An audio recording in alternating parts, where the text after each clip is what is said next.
It's based on the national dietary surveys, the latest being FinDiet 2017, and it's carried out in a national representative sample of about 2,000 participants and carried out according to the EFSA EU menu methodology. What we see is that gender differences in the diet are very clear in Finland.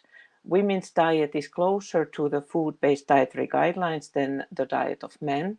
And here in the upper picture, you can see the usual intake distribution modeled with the SPADE method of vegetable and fruit consumption. In Finland, the dietary guideline is 500 grams per day, vegetables and fruit, and 14% of men and 22% of women reach this amount. In the lower picture, you can see the same information of consumption of red and processed meat, guideline being 500 grams per week.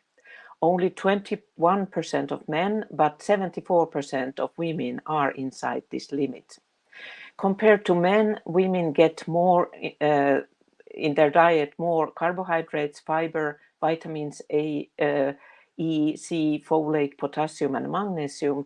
And on the other hand, compared to women, men get only more fat, saturated fat, and salt. And concerning the food consumption,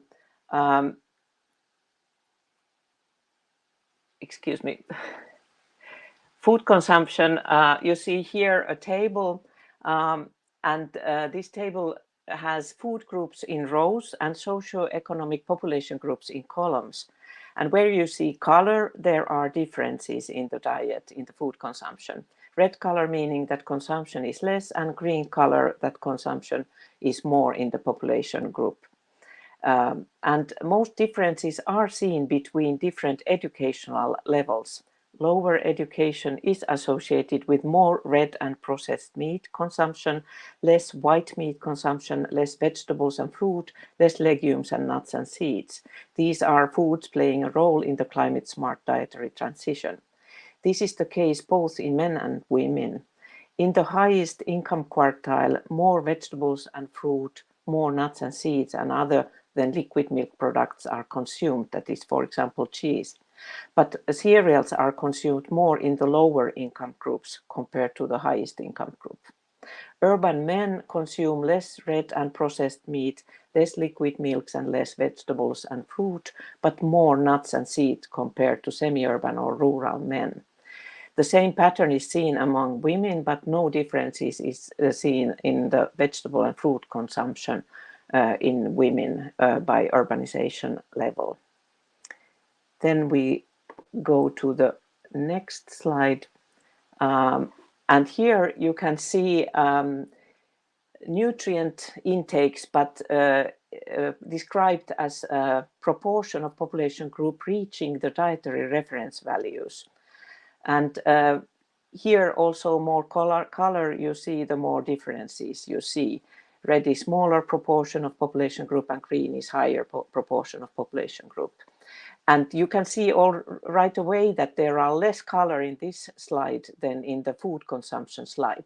This means that while you get nutrients from different food groups, the differences are not that great in the nutrient level. Here we have examples of differences. They are fiber, folate, vitamin C intakes. Fiber recommendations are in generally poorly reached in Finland, but best in the highest and lowest educational groups and in the higher income quartiles in men. The pattern is somewhat different among women, the main difference being that the fiber recommendations are reached least by the lowest educational group. Folate intake in men and women is least optimal in the lowest educational groups and lower income groups, and among women also in the rural areas. No differences can be found in protein, vitamin D and iodine intakes. Protein intake, of which on average 70% is animal-based, is abundant in all population groups. The very good and even vitamin D and iodine intakes between population groups may be explained at least partly due to the fortification programs in place in Finland. Then what can we expect in the future? Based on the trends obtained from the past 20 years and recent interest in the climate-smart transition, we may assume that vegetable and fruit consumption, the green line in the charts, is going to increase. And red and processed meat consumption, the red line in the charts, is decreasing. Consumption of legumes, nuts and seeds, the black line at the bottom of the chart, is slowly increasing, but the consumption is still very low in Finland. To summarize, the dietary transition is seen more advanced among females, among highly educated urban population groups with higher income. Therefore, active interventions are needed to mitigate the nutritional differences, not to further grow between population groups during the climate-smart dietary transition. Thank you very much.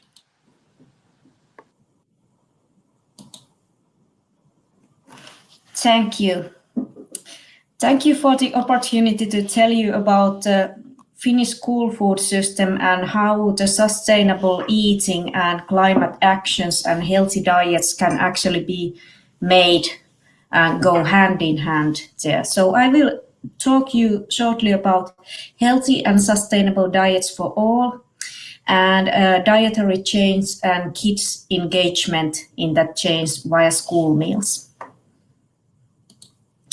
In Finland, we have a school meal system that was already established in 1940s, and it's in the school legislation. And in the school meal scheme, free, nutritionally wholesome and warm meals are provided for free for all pupils in pre-education and basic education. And in a small country like Finland, or with population of approximately 5.5 million, this school meal scheme covers almost 1 million students. So it's a huge number that we can reach with this system. And that's why it has great potential in promoting both nutritional equality and sustainable dietary patterns. Moreover, this school meal provision is guided by official dietary recommendations that also involve some sustainability recommendations. But these recommendations ensure that a school meal really promotes nutritional equality and healthy diets for all students who come from different socioeconomic backgrounds. School meals can promote sustainability in many different ways. First of all, there are value chains and procurement issues. When we think about public procurement, it's a really big buyer. So it buys big volumes and the demand it creates for new sustainable products is really significant. Moreover, this demand can in our system be steered politically, so we can make political decisions about buy more sustainable products and use more sustainable products therein. Moreover, this also enables supporting and creating actually new value chains in the food system. One great example of success in this regard concerns freshwater fish and new fish products that have been introduced to school food and children via this kind of system. Second, we have the impacts on dietary patterns. When we think about the lifelong impacts of patterns learned during early age, this is very significant. So school meal system, first of all, educates sustainable and healthy eating models and patterns, and it also can familiarize students with new products, like, for example, plant-based protein sources and more varied vegetables. Moreover, as an example of earlier success of the school food story in Finland, a couple decades ago, it actually taught new generations in Finland to eat salad. That wasn't so common before. So now we can teach new generations to eat sustainably in other terms as well. And third, why a school meal action small can become big. First of all, from the individual viewpoint, learning to eat well when you are young can have life-lasting impacts. Second, even if changes are made gradually, they become big and transformative over time and over years and by expanding elsewhere. I will tell a small story about this in the end. But of course, when we think about changing school meals and making them sustainable, the justice viewpoint requires that we also engage students in that work. So in our research project, we have engaged students in developing school meal scheme more sustainable. Whom have we actually involved? We have engaged children from 10 to 16 years, so from different age groups and from both urban and rural areas, which is very important because eating patterns and cultural issues are very different in those regions. And we are now proceeding with trying new ways and new kind of age groups, new student groups to learn more about this involvement, of course. Why should this involvement be done? Why should children and students be heard? First of all, it's about recognition and procedural justice. It's important to let them speak with their voice, express their concerns, and to show that their opinion matters. Second, we can make better changes if we are informed by children's opinions. Three, it's about making more fair procedures and more fair sustainability action. And fourth, this also contributes to acting together for a more sustainable world and finding solutions together. How have we now so far engaged students? We have tried different methods to see which ones work best. One example is photo voice method, where students actually take photos of solutions and problems they find in the school meal and then send us those photos with ideas and proposals for development. And these photos can also be discussed and processed further in group work. We have also had taste juries where children can taste and evaluate new low-carbon school meals and tell what they like, what they don't, and also climate education can be provided simultaneously.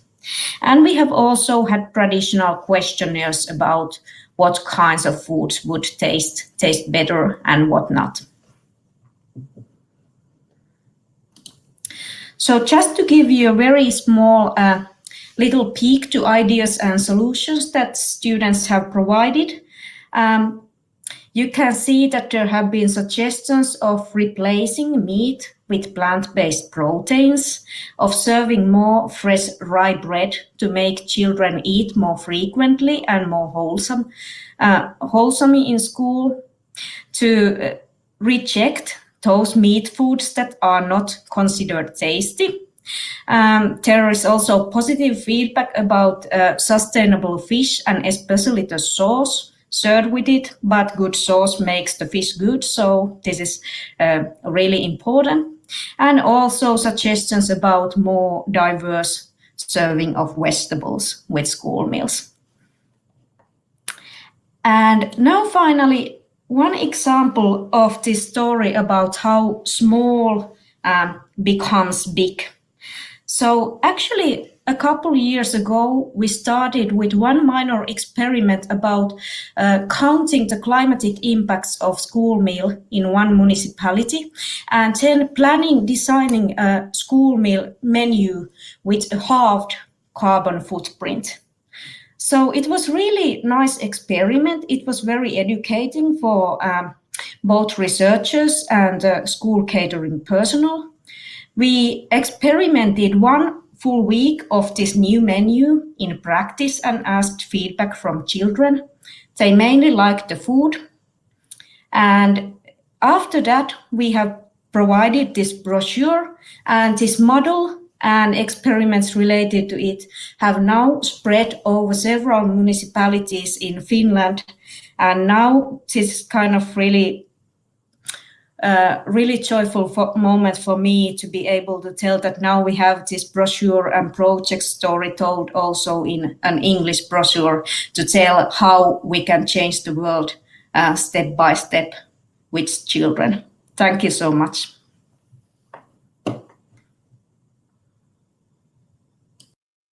Thanks a lot, Teea, for the inspirational words.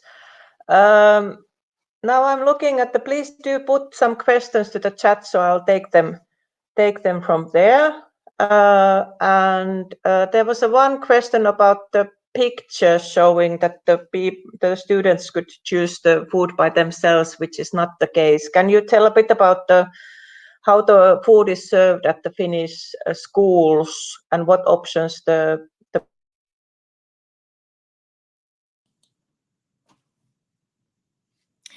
Yeah, so basically in the traditional school meal system, there used to be only one food available, but nowadays it's quite common that there is a kind of omnivorous option and 10 vegetarian option, and the official recommendation is that the vegetarian option should also be available for all. So basically in this case students have 2 options they can choose from, but of course the situation is still in especially smaller municipalities a bit lagging, and they may still have only one option if they don't have some kind of special diet.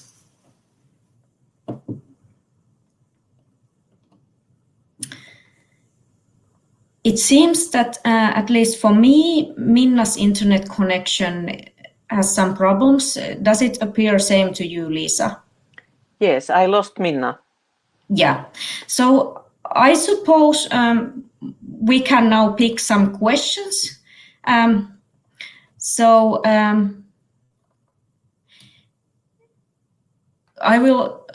There are so many questions, which is really delightful that I'm a bit afraid we can't choose them all, but let's go through them. There's also a question about students serving themselves, and is it not more difficult to follow eating disorders or simply students' preferences?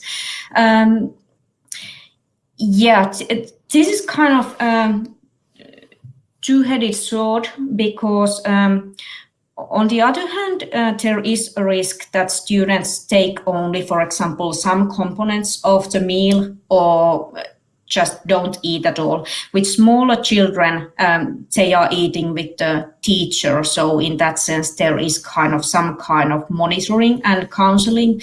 And on the other hand, we have found out that letting students serve themselves reduces food waste significantly, because they can adjust the amount of food and food items based on what they are going to eat.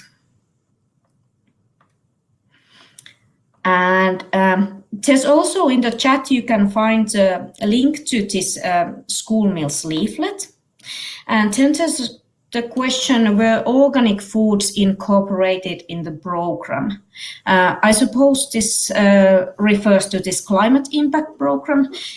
Insofar as they were lower carbon options, they were included, but not kind of specifically. The municipality where we tried this halving carbon footprint idea has already kind of organic certificates, so it uses frequently organic products in school food, for example, in dairy products and regarding bread. And then there's a question that Liisa could perhaps answer if you have any knowledge. Does school food influence home eating? So can you follow what students eat at home, or is there some kind of impact? Well, I can't refer directly to studies on that, but in general, we have evidence in Finland, for example, that workplace eating has affected in Finland also the home eating. The Finnish men have learned to eat salads through the work canteen lunches, and I think the same mechanism could also work through schools. But of course, it depends very much also on the family kind of dietary pattern in the homes. So I can't really say definitely anything, but I assume that all influences have an effect. And when children learn to eat some foods, they get used to something. It's much easier to become a kind of usual part of the diet also. Yeah. And so we are running out of time. So just to kind of wrap up, there's the question about ongoing project and scaling up, broader implementation and decision maker involvement. We have also processes for involving decision makers and informing them about these things, because they still often also don't have all the information about how change can be made through school food. But this is really important. And we are now, we are actually working with upscaling and implementing this forward.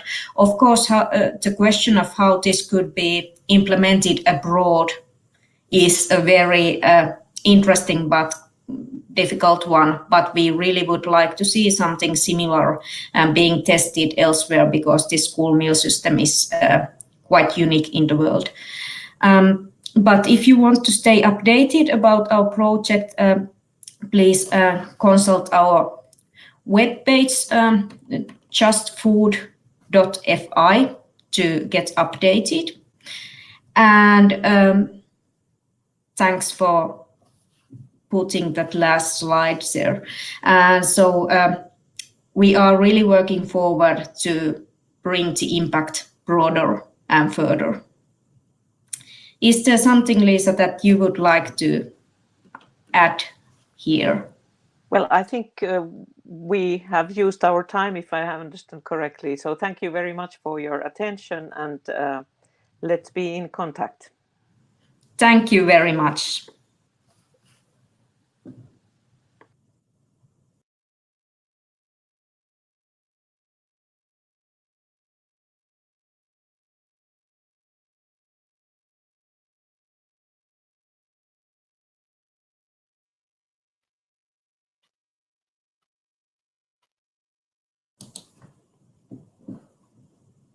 Do you hear me now? Yes. Yes. What Weird. happened? I have no idea. I didn't hear Liisa. Oh. Liisa freezed for me. So I only heard you. Yeah, you